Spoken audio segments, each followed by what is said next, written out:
La B6 vous offre le journal de l'économie.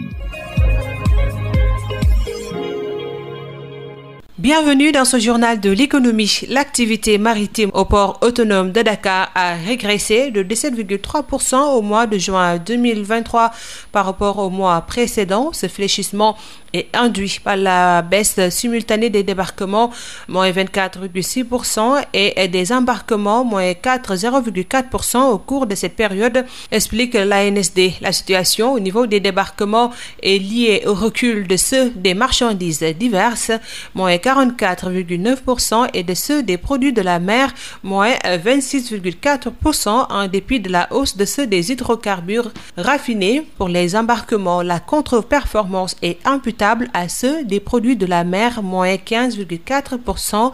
En glissement annuel, la même source fait savoir que l'activité du port autonome de Dakar a crû de 7,2%.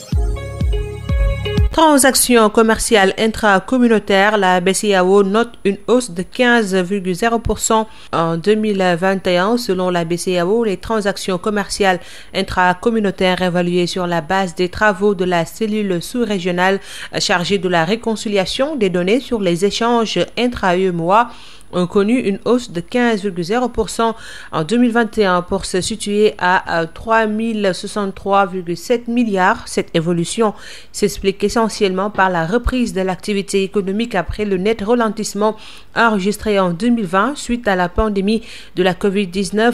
Rapporté aux flux commerciaux totaux de l'Union, les échanges intra-UEMOA se sont situés à 14,5% en 2021, informe la BCEAO. S'agissant des investissements directs étrangers intra-UEMOA, leur encours est ressorti à 2526,3 milliards, soit 2,6% du PIB à fin 2021, contre 2327,3 milliards, soit 2,5% du PIB à fin 2020. Les flux d'investissement direct étrangers intra-UEMOA ont représenté 10,8% du total des flux de capitaux reçus. Ces capitaux sont constitués à 75,3% de titres de participation et 24,7% d'instruments de dette. C'est tout pour aujourd'hui.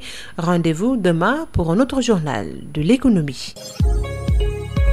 La B6 vous a offert le journal de l'économie.